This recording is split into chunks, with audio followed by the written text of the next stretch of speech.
Hi everyone, it's Diane Tate, CEO of Apia. Thank you for joining us today. I'm here with Tim Goff, who is the Senior Executive Leader of Credit, Retail Banking and Payments. I had to look to your title, Tim, again, because I'm still not used to your longer title these days. Tim, we all know Tim. We've known Tim for a long time. And this is our third installment of the Diane and Tim show. So I appreciate you making time to come back and speak to us. I think some people think this may be a right of reply on our webinar we had last week, which we had a good discussion with Kingwood Mallisons and Clayton Utes talking about the Wagyu and Shiraz case, Tim. Which I know is very topical. Today we won't speculate though, we won't put you on the spot, that's not our style. That's the media's style. I'm sure everyone's getting some delicious conversation around this case in the media at the moment. First it was speculation whether you would go to the High Court, and once that had been decided that you weren't going to, then it became speculation as to which commissioners voted in which way. So I think, you know, everyone's a little bit delicious and juicy about Wagyu and wine, right? So look, today I think, Tim, if we can focus on having a conversation around, look, you know, where are we in our current environment? I mean, the title of this is Managing in Uncertain Times, and we certainly are still in uncertain times. But look, how are things going from an ASIC perspective? What are you seeing as COVID unfolds? And also, let's touch on responsible lending and your expectations there. So I think from our perspective in the industry, the crisis is continuing to unfold. You know, I think people are sort of speculating as to whether it's a W or U-shaped recovery is pretty much not on anyone's agendas at the moment. We're, you know, dealing with the fact that Melbourne's in lockdown. So thank you, Tim, for dialing in from home again. You know, what's going on overseas is increasing cases in some countries. North Korea having their first case, I think, overnight. So certainly the virus continues to be a significant issue overseas and here. And what does that look like for our economy? What does it look like for lenders and expectations around their practices? So very keen to hear from you, Tim, around responsible lending, financial hardship, financial difficulty, and, you know, next steps from here, because this crisis has got a lot further to go. The positive news, though, is it looks like there is a vaccine that might be available this year, certainly a few that are in human trials that are looking positive in that direction. But I think it's going to be some time before that's produced and distributed to Australia and others around the world. So this is a new normal. If I can make an observation, I think most of the work we're doing at the moment, you know, it's not COVID and non-COVID, it's all the same thing now. Excuse me. COVID's just one of our business factors. On that note, Tim, over to you. Well done, and thank you for the opportunity to come back and speak to this group. It is much appreciated. Thank you also for the manner in which you've introduced the Westpac decision. I had, and it was not mean-spirited at all, but I did have a text from somebody at the ABA last week pointing out that it was National Shiraz Day on Wednesday or Thursday. So I thought that was interesting. And look, the decision is what it is. We're not sure that we obtained the clarity that we were seeking, and we are working through the process of understanding where this leaves us. But as our media release made clear, for reasons, many of which are directly COVID related, it made sense for us not to pursue that to the High Court and to just move on with the decision that we received from the full federal court. We're in the process of revisiting RG 209. We won't go through a consultation process, is our current thinking, but we will need time. We reviewed it last year in light of Justice Perham's decision, so we've tried to make it workable, sort of whichever way any final decision went, but there's no question we will have to make some changes, and we will be working backwards from the position that we had reached with RG 209 and happy to talk through where some of those are. It's really important, I think, that we be very clear about what our continued expectations are in light of where the law now stands. I think we will say less about the importance of making inquiries about not financial circumstances, but expenses. That was largely the case around expenses. We need to dial down our expectations around expenses, and we'll do that. What I'd really like to cover, as well as responding to any questions that you and your members have provided, to talk about what the future involves, knowing that none of us can predict what the future will hold, one of the few certainties I think is that we will all be dealing with consumers in financial difficulty, and sometimes with circumstances that remain uncertain and whose prospects of recovery are very uncertain. So what do you do with those kind of consumers? At what point do you say we can no longer provide assistance, we need to move into possibly a collections phase? What does collections look like in an environment like this? And how do we collectively avoid your customers falling into the hands of people who are willing and keen to exploit them? And I think we see a couple of fronts for that potential exploitation. One is unscrupulous lenders who are prepared to possibly get their hands on what remaining equity some consumers may have in their homes, or to obtain or put in place arrangements that are very high cost and will inevitably fall over for many consumers, but in the meantime will yield very good returns for those lenders. And the other, we think, source of concern, and we're working through this, and I know that many of your members are concerned by some of these companies, are those for-profit debt management firms who offer really attractive solutions to consumers who probably can't benefit from those solutions, and to the extent that they could do so either by themselves or with the assistance of free financial counsellors or other services along those lines. So we're very concerned about those, and we will in the coming days have something to say about them, and happy to sort of preempt those messages today. Well, thank you, Tim. I'm going to go straight to that one then. I think we've seen AFCA make a useful determination recently around a for-profit financial difficulty firm. Mm-hmm. They're not the only one. So we welcomed that decision, but, you know, there is, I think, further work to be done. Cyclically, you know, these firms are pretty ordinary when economic times are good, but they are much more devastating for the customers involved, emotionally and financially, at more economically difficult times. So what's the spoiler alert, Tim? What can you tell us about what ASIC might be saying on this, and how can we have you work with us and encourage AFCA to actually make further determinations? So a few things, and we've been very busy in recent weeks, and I think prompted by AFCA's decision and the response by that particular firm. I've seen some of the letters that they've sent out to entities that are subject to complaints that are with AFCA, and they make for unpleasant reading. We've been alive to some of these concerns for some time, and when revising the debt collection guideline a number of years ago, we actually made a very significant change to a position that we had adopted and stood by for many years, which was, if a consumer elects to appoint a third party, then you shouldn't contact that consumer directly. You need to deal with that third party. We softened that to say that if that third party was misbehaving in ways that we outlined, then you could contact that consumer directly. Two things about that. One was it was a qualified invitation. We went on to say, if the consumer says, no, I want you to continue dealing with my third party, then you had to do so. We're going to change that. The second thing is that was said in the context of debt collection. What we're dealing with the particular firm that AFCA have identified, but also others, are companies that are involved in the process of complaints management, as well as elsewhere.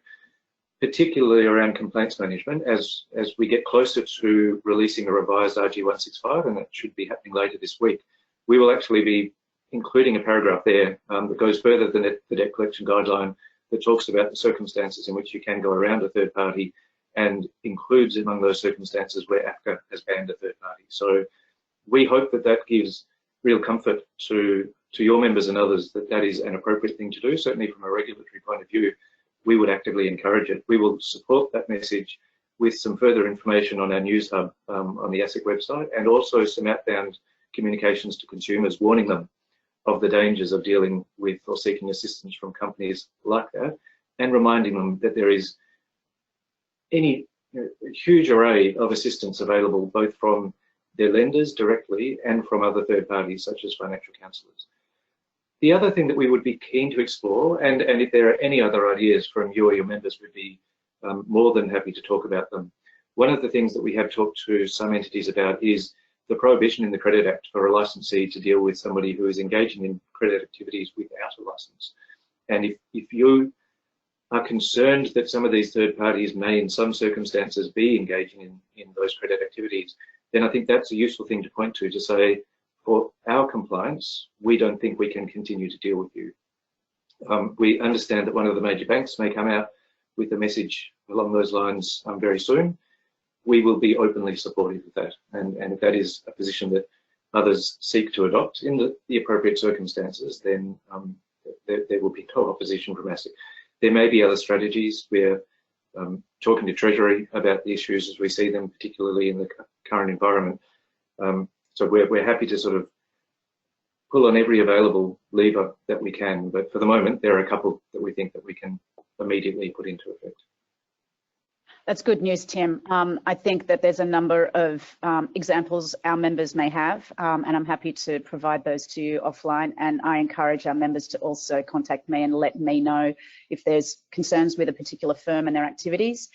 As you've just heard, Tim has articulated that they could be unlicensed providers at credit, perhaps even a financial services advice as well. So, you know, there may be a couple of different avenues there.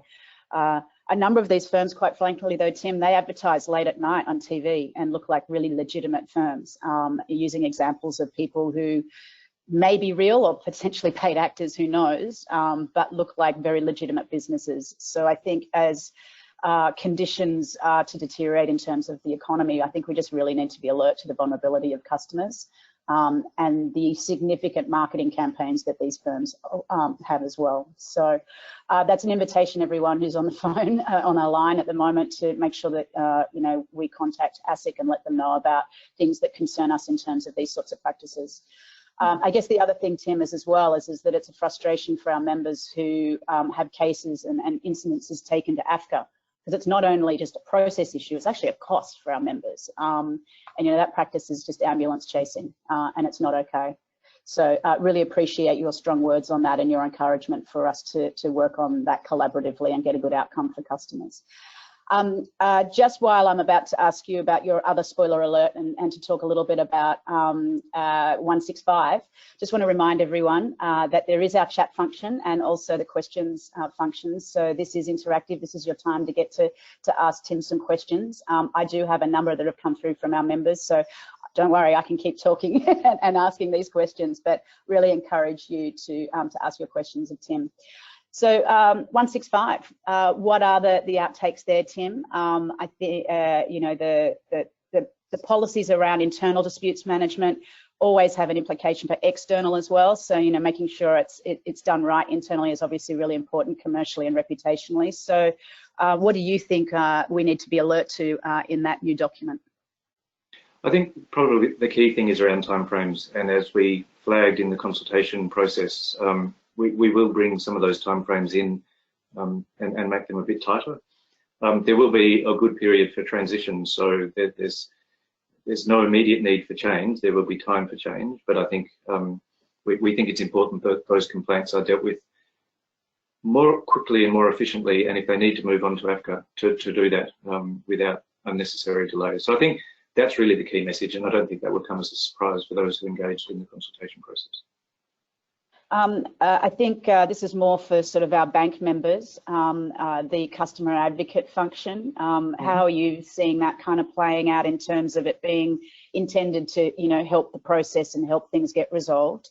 Do you touch on that in the guide going forward, or is it just separate and you just let the industry run that initiative? No, we will touch on the role of customer advocates. Around timing, what we say is that if consumers are encouraged or invited to make use of the customer advocate process, that be completed and conducted and completed within the timeframe. So it's not an additional thing that blows out timeframes. So that potentially will provide some challenge to banks. We also want to make it very clear to consumers that the customer advocate is not an alternative to external dispute resolution. It's part of the process internally if they choose it to be. But they have at any time the opportunity to go to AFCA. So we want to make sure that consumers don't feel that they have a choice and then lose one of the options available to them, that all options remain live. Right. Responsible lending. Let's spend a little bit of time on this. Let's get a little bit sort of down in the detail as well. I think to some extent, you know, the case determination does leave some uncertainty around sort of, I guess, expectations and process going forward. I think, you know, we're very clear that there was, you know, a minority opinion as well. And of course, there's speculation following the Royal Commission determination in this area is as to whether, you know, ASIC might be seeking, you know, further, you know, changes to the law, and of course there'd be a process around that if that were the case. But in terms of, you know, RG 209, you indicated maybe there'd need to be some changes, but not a full consultation process. But your initial thoughts on, you know, what industries should be taking from that case? What are the things that we should be noticing about that for the processes of doing responsible lending? And then I guess, you know, then into sort of thinking about the facilitative compliance approach that ASIC is taking at the moment through COVID. I guess what are the implications, if anything is different in an environment with COVID and responsible lending? So there's a few things there, and the first thing to say is we're still, to be honest, digesting the impact of that decision. There is a lack of clarity, I think it's fair to say. So we've got two judgments in the majority, one of which concedes that the law itself is unclear, and that was the reason for the decision reached, because there was a reluctance to impose obligations that were not abundantly clear in the law, and that's understood. So exactly where that leaves us is something that we're working through, but as I said before, I think it's very clear that we can't place such importance on expenditure and current expenses as we have done.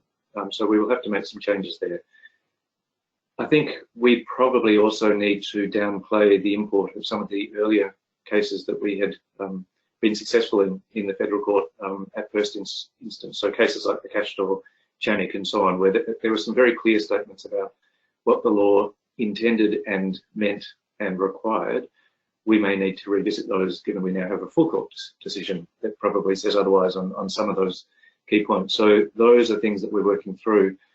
We continue to think that responsible lending is very flexible and capable of reasonable interpretation and application in the current environment. The requirement to take reasonable steps to have regard to a consumer's requirements and objectives means that you can do some things that might not be standard when you're in a standard operating environment.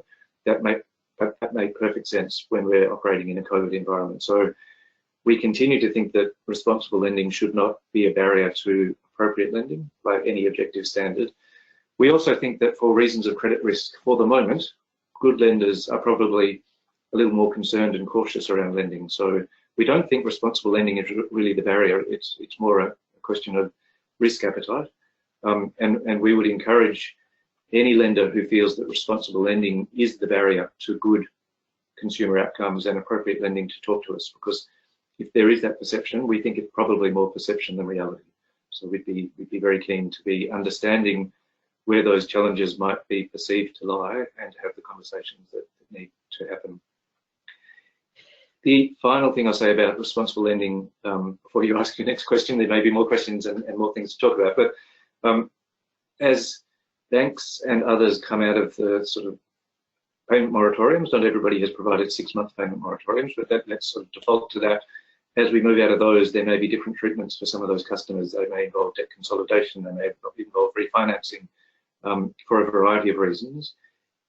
We don't want responsible lending to be a barrier to those fixes for the circumstances that consumers find themselves in. So we think, and we said that in RG 209, a refinance in order to take advantage of a better rate, for example, a refinance or a consolidation with a lender to make the repayment of existing payment obligations more manageable should see a very scaled down version of responsible lending. So we stand by that message. We're happy to reiterate that message, and we're very happy to talk about circumstances in which, despite that, responsible lending is seen as a barrier to fixing the situation that those consumers find themselves in. Having said that, when we released RG 209 in December last year, it was very well received, and we have been asking in all of our conversations with banks and other lenders over the last 3 to 4 months, on every occasion, do you think responsible lending or RG 209 is a barrier to doing things that you think your customers need us to do? And the answer has uniformly been no. That may change, but for the moment, we feel quite comforted that there are no regulatory barriers to good consumer outcomes. We've had quite a few questions just come through from our participants across the issues. So I think we're going to be spending some time talking about responsible lending before we hit some other topics. One of the questions is that you make a comment around the flexibility in the policy. Does that mean that there is scalability for different products and decisions around different products? So, you know, credit products obviously have a spectrum, you know, higher quantums, longer terms versus shorter terms, those kind of things. What's your view around scalability of the obligations? So we've been hesitant to suggest that there should be a lighter touch for particular products, but I think maybe the better way of looking at it is particular products for particular consumers. So if you've got a combination of somebody with stable employment, their income is such that the obligations that would be imposed by a credit card, for example, would be minimal, and the financial impact of those obligations would be minimal, then in combination, I think we see the potential for requirements to be scaled down. But I think we would be hesitant to say that of themselves, credit cards or car loans or something other than a mortgage is always something that you can approach with a scaled down approach. But in combination, there's no question. Particular products will have different financial impacts on individuals, and where the impact is likely to be less than it would be for somebody more on the financial margins, then I think it is appropriate to do less. So I think one of the ongoing dilemmas, I guess, for you guys, but also for the industry, is making sure that the processes in place or the systems in place deliver the desired outcome. And I think there's this, you know, not only is there a debate about responsible lending, there's a debate about what's the outcome. And even I'm quoted in the press today talking about, you know, outcome versus process. So what's your views, Tim, around that?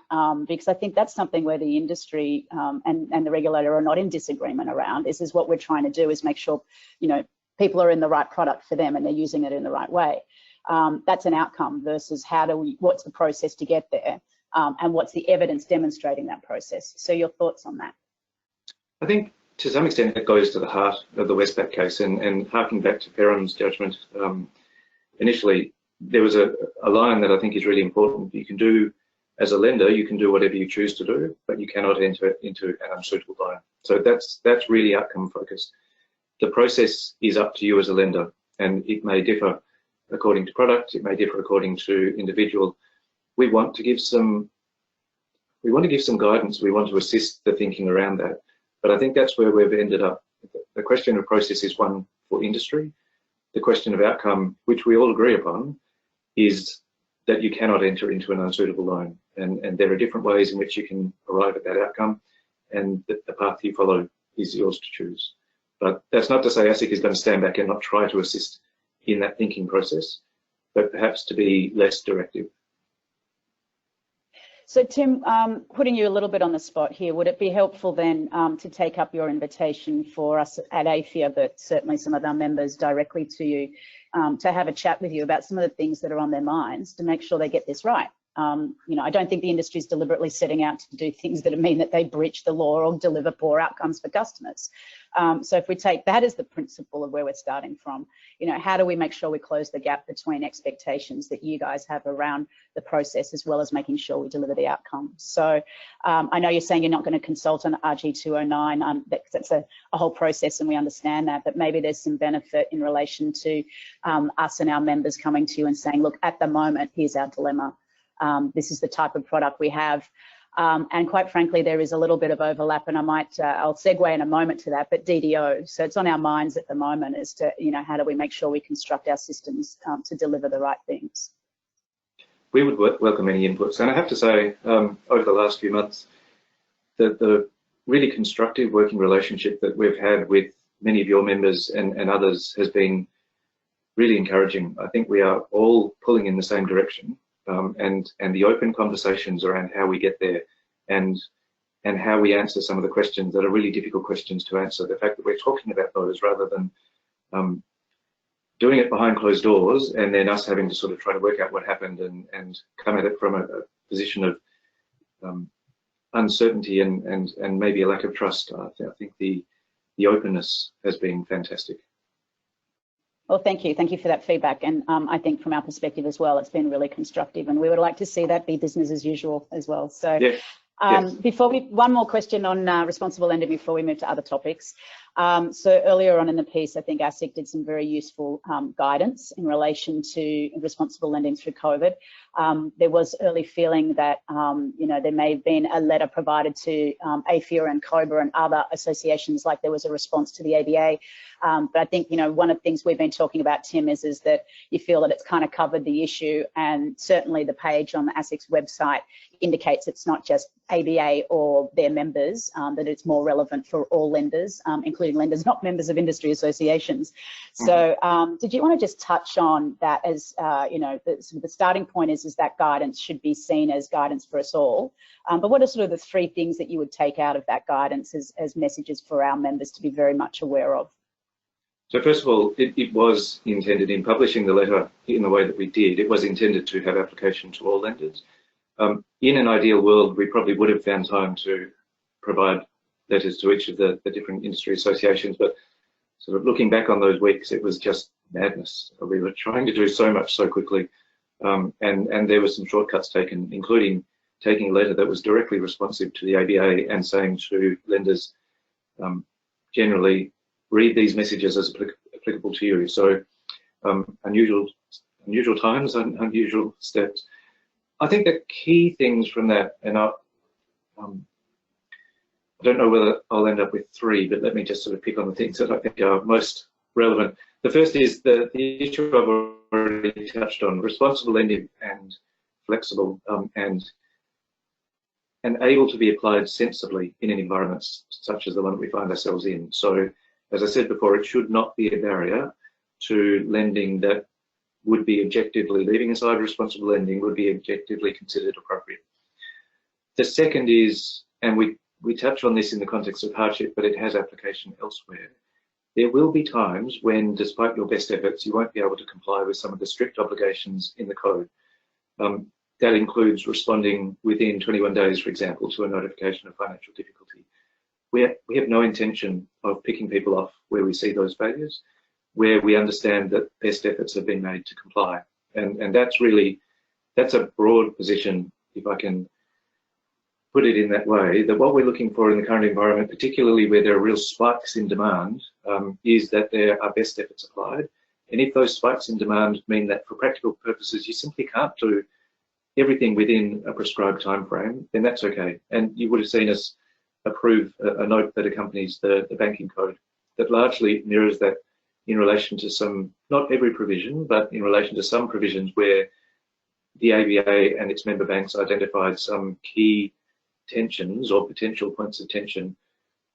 They have suggested that the code be interpreted in a manner that says best efforts is sufficient, and we think that's appropriate. So I think that's, in many ways, that's the key message from ASIC at this time, not just to throw compliance out the window, not to seek or cease seeking to comply, but to seek to comply as best you can, remarshalling resources if that's what it is required, but not fearful that if those measures are not successful, that the regulator is going to come in wielding a big stick. That's absolutely not the case. And I would like to think that through this process, we are being seen as facilitative and pragmatic, and that's very much the position that the Commission and the organisation as a whole is seeking to stand by.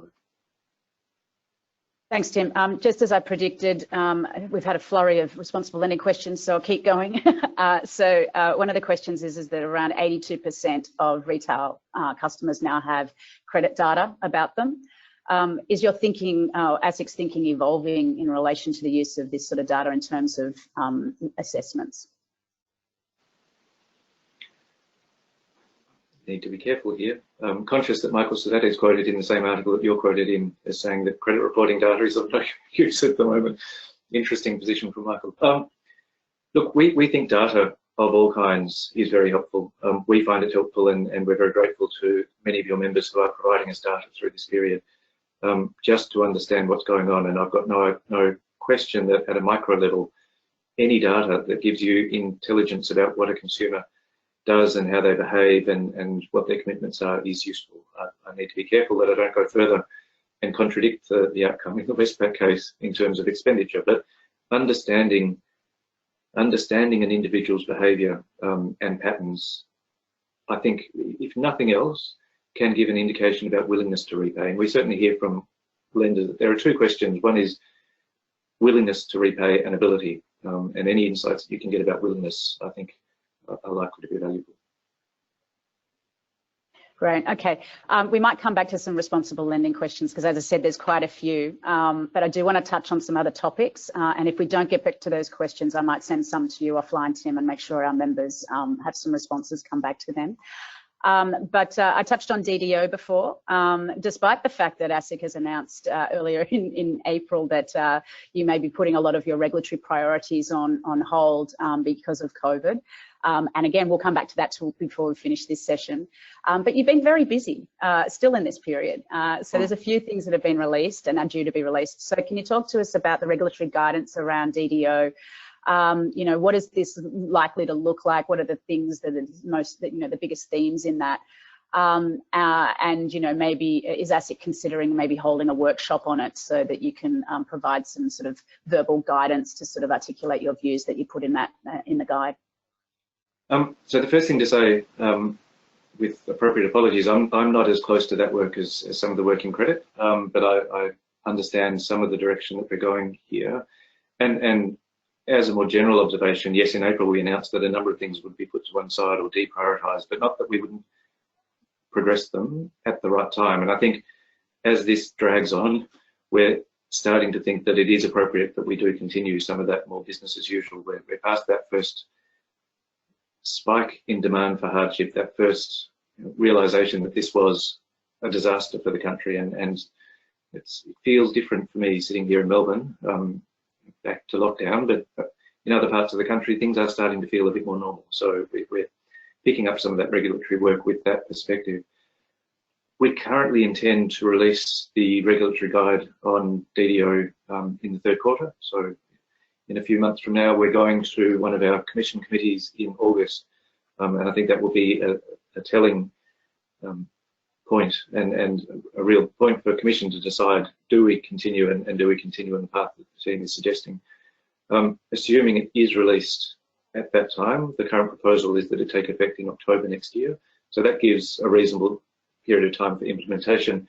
The key message coming from the team at the moment is, don't wait for the regulatory guide to be ready to comply with the law. Continue to make your best efforts to comply with the law as you understand it. You've seen our draft regulatory guidance. There have been some pretty clear messages, I think, from ASIC about what DDO will mean.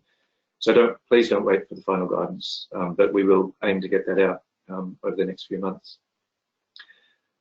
I think also we've been asked questions about, is it scalable according to product, and can you do less according to product?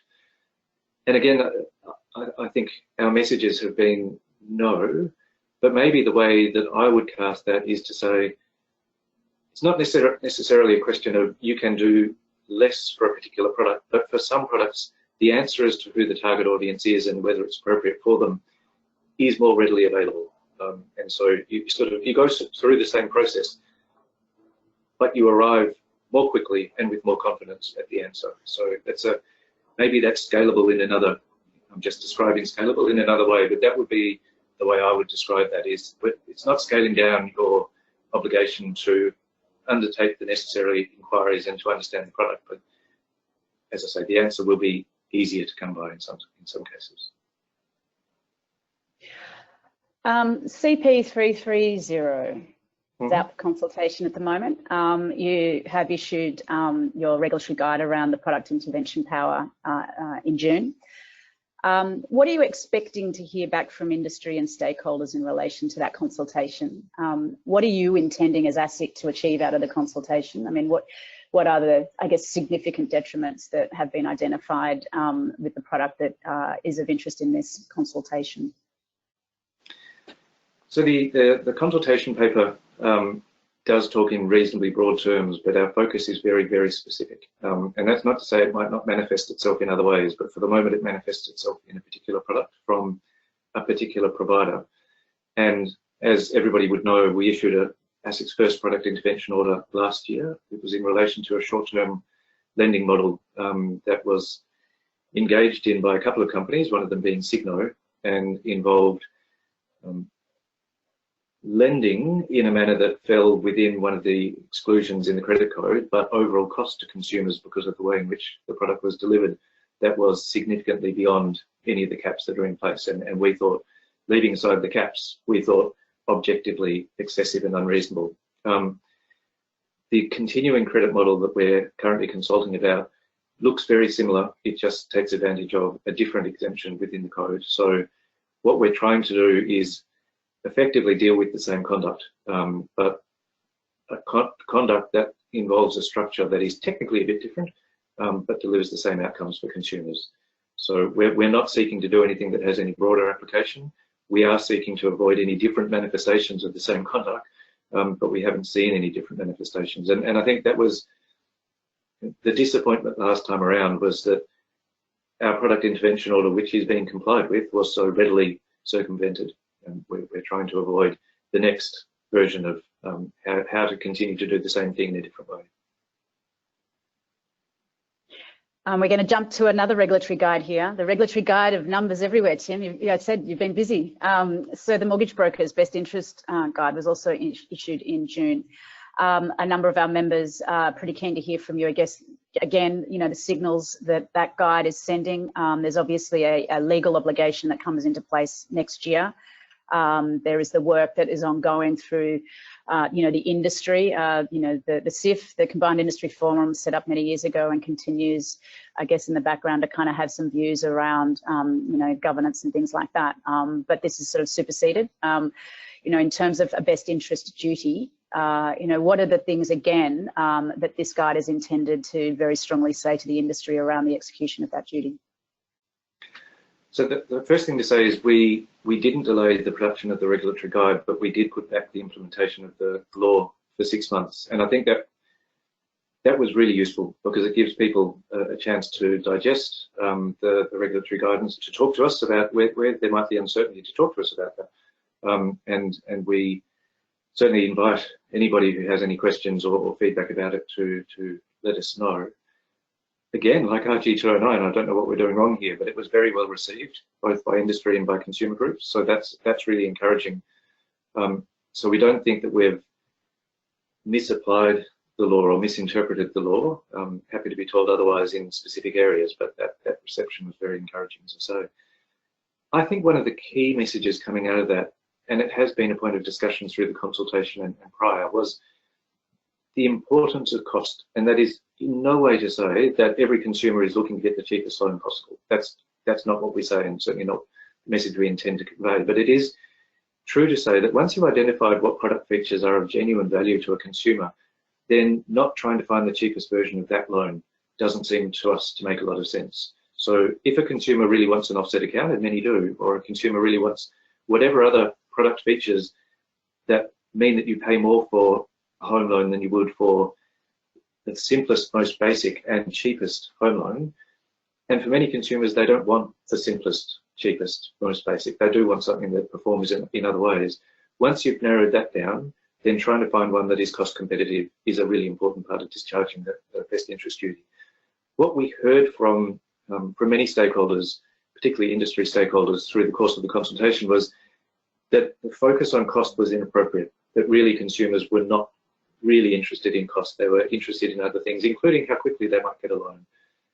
We didn't quite buy that. We don't think consumers always want the cheapest, but we do think that they want the cheapest of the product that they want. And that's true in many other sectors. If you go to buy a car, you identify the car that you want to buy, and not everybody's driving around in the cheapest possible car.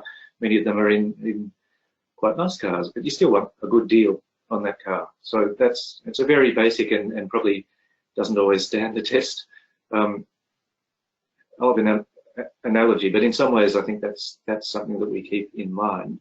But it has been really interesting moving into the COVID environment. What we're hearing from lenders and banks is there's been a huge amount of refinancing, and a lot of that refinancing has been to get a cheaper loan. So it really feels like, sort of in a crisis, what is it that consumers value most? They value the lowest possible cost.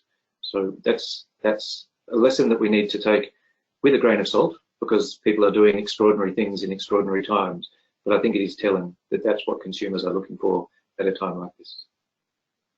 Can I challenge you on that, Tim? And I'll use me as a consumer as an example, because I've refinanced recently. And I must say that, you know, cost was one factor, but certainly it was product features. So offset account, as you've mentioned, an ability to maybe fix part of the loan and have variable for some of it. You know, my experience was very much around making sure the product features and the cost were okay for me, but cost was secondary to making sure I had the features. You know, I didn't want something that was incredibly more expensive, of course, right? So there's a sort of a range, I think. But I think, you know, it's pretty easy for us to all fall into a trap that, you know, sort of cost is primacy.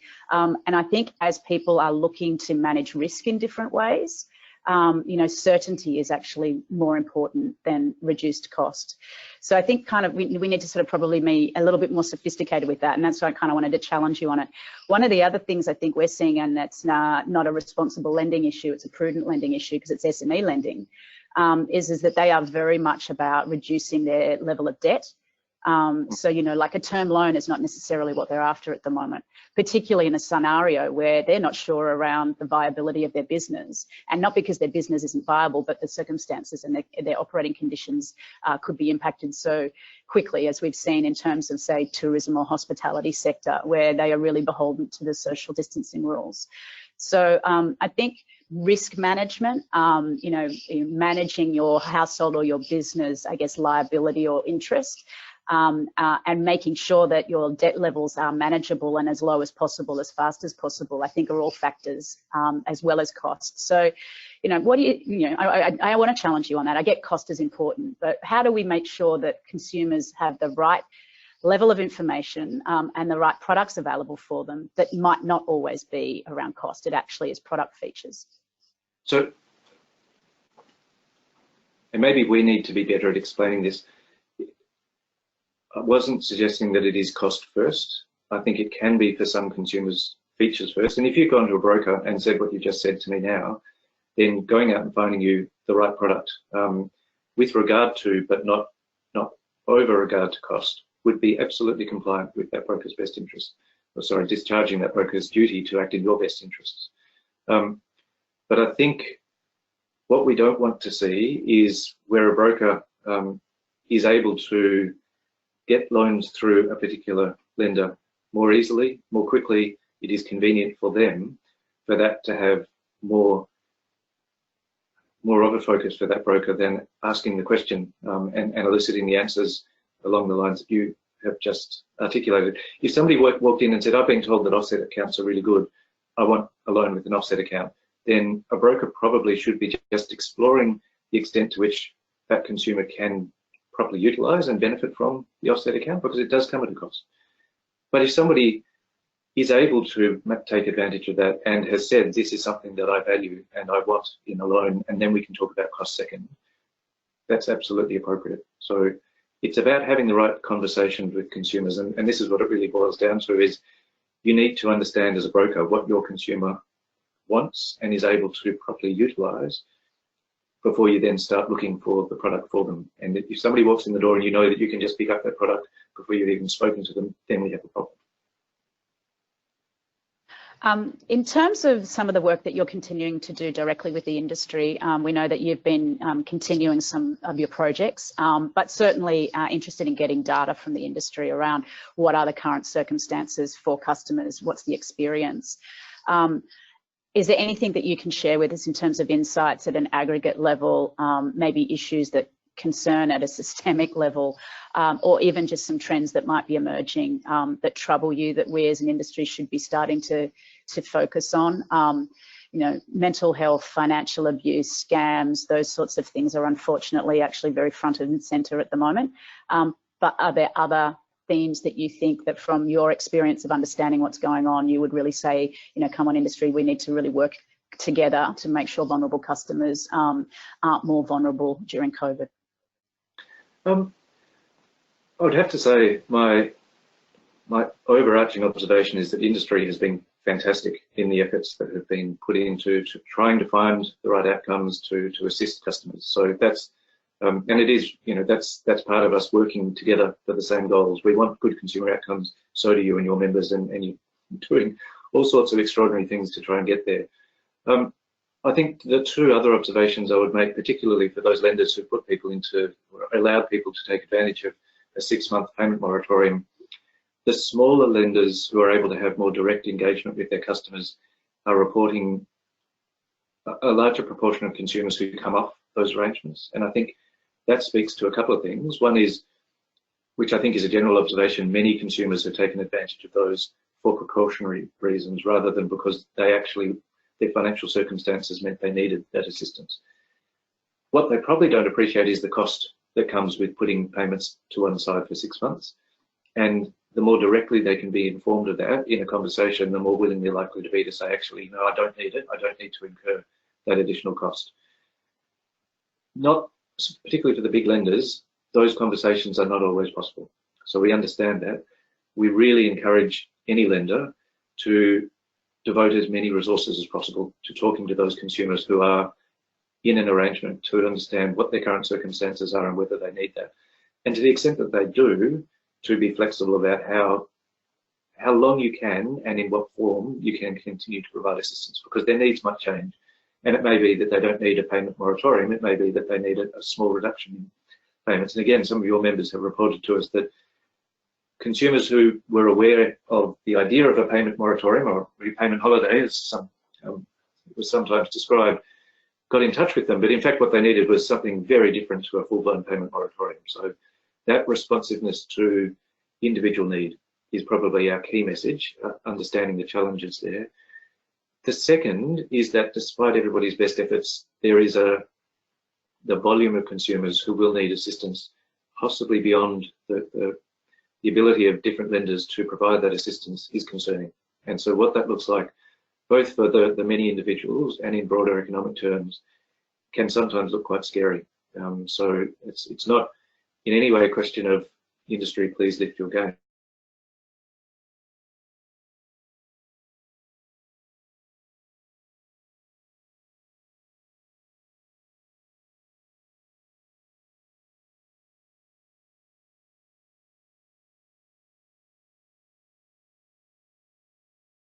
Continuing to do as much as it can, but working collaboratively with you guys around what it looks like as we go through the crisis and start to come out the other side. You know, I think, you know, the ABA's announcement around an additional 4 months was very carefully worded. It was different to the first one, which I think is good. You know, from AFIA's perspective, our members haven't been able to do that 6-month moratorium commitment, and nor did we use the words repayment holiday either, so you'll be pleased to know.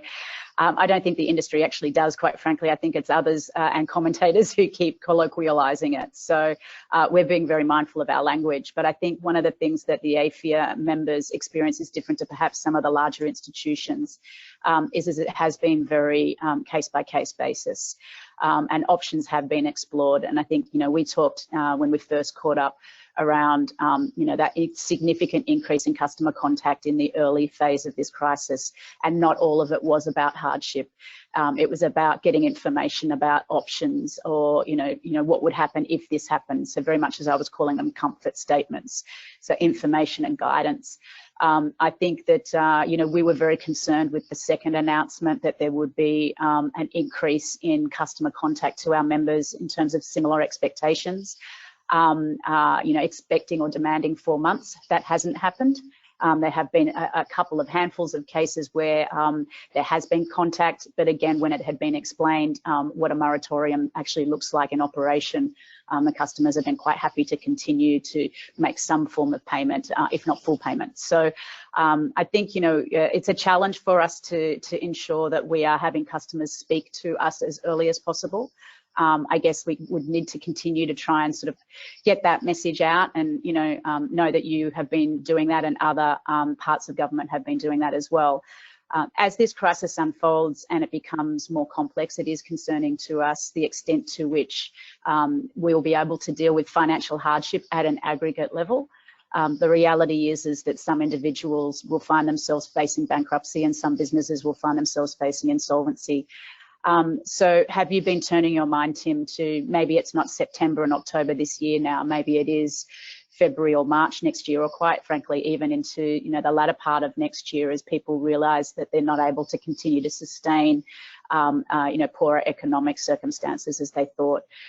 What's ASIC's initial thinking around that, and what can we do as an industry perhaps to come up with things that help smooth that process, the inevitable process?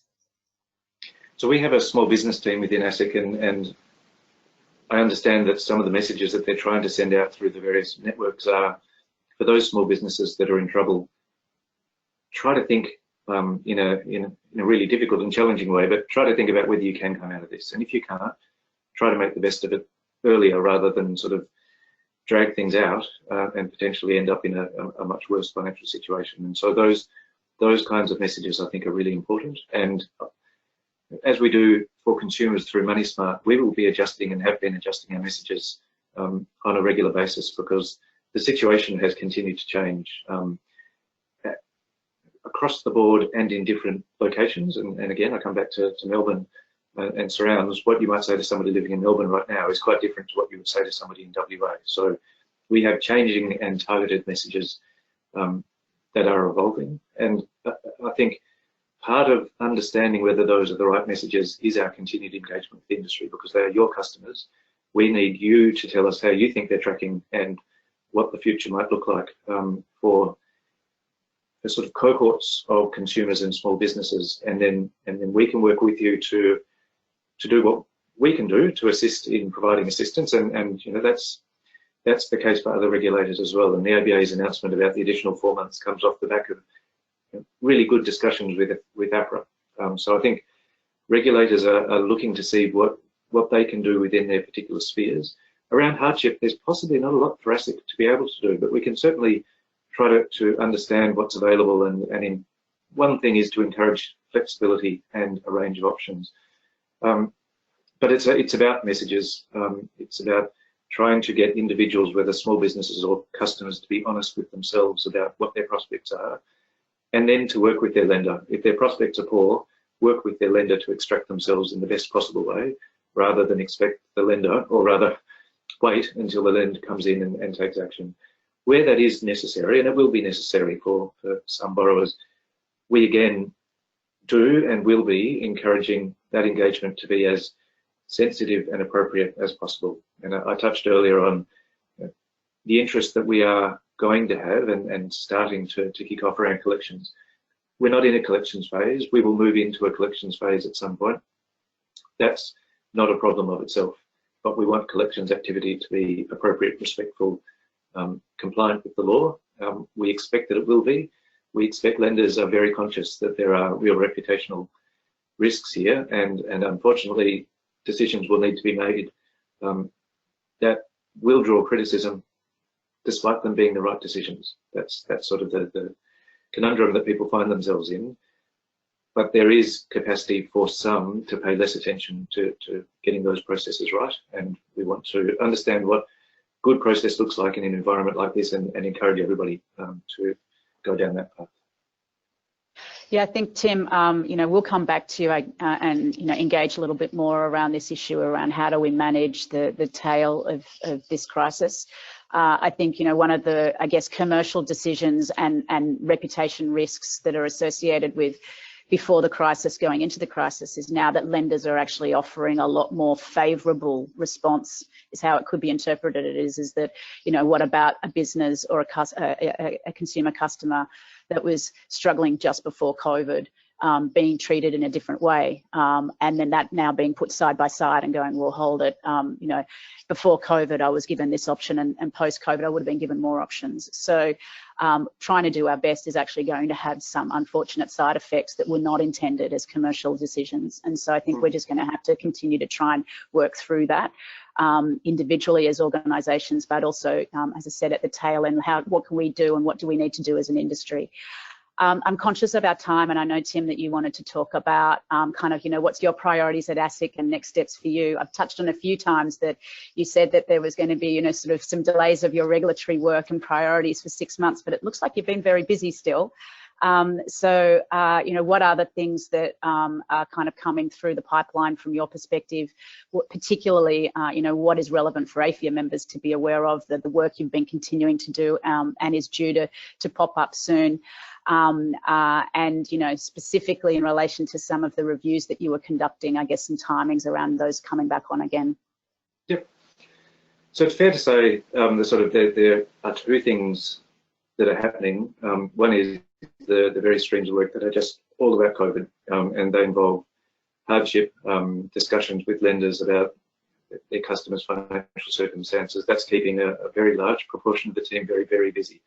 Exploitative practices, taking advantage of people whose situation is deteriorated. So we are actively monitoring advertising, both to find any ads that might be misleading, but also promotion of products that are either inappropriate or targeted to the wrong people. And by that I mean vulnerable people for whom those products are not appropriate. Other work around conduct more broadly that relates to COVID. Then we've got those streams of work that are sort of business as usual. So the broker best interest duty, I would say, is one of those, and we did delay the implementation, but we've otherwise come out with the guidance, and we're now talking to industry about what this means. Other things that have been delayed include our car finance review. Now that's something that we are reconsidering in light of the Westpac decision, so that will be further delayed, but is progressing. Broader work around debt collection. So there's debt collection specifically around COVID, but we are still interested in sort of more standard questions around oversight of collections activity, in-house, outsourced, and where there has been debt sale. So that's continuing. Of particular interest, I'm sure, to you and others, the second review of Buy Now, Pay Later. We have said publicly that we'll have a report out by the end of the third quarter. For those who are following that closely, Kevin Fu is going on service leave at the end of September. So that is beyond any public statements, that is a very hard deadline. So I'm pretty confident we'll have that report out before the end of September.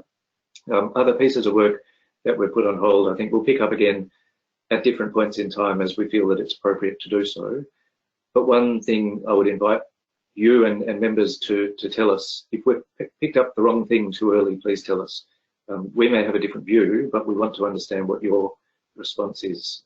We can't put everything on hold indefinitely, but we need to be responsive to the changing environment. Look, thank you, Tim, and I appreciate that. That is a constructive approach, and we will certainly come back with some further specific feedback from our members.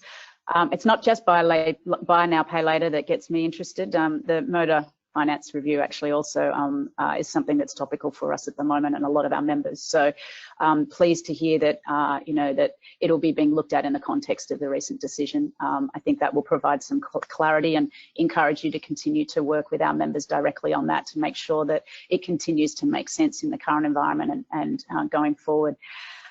Look, I have had a lot of questions that we're not going to be able to get through that were around responsible lending and some other topics. I've got, was Tim referring to credit repair as when we were talking about for-profits? And yes, we kind of are, but they're a category as well.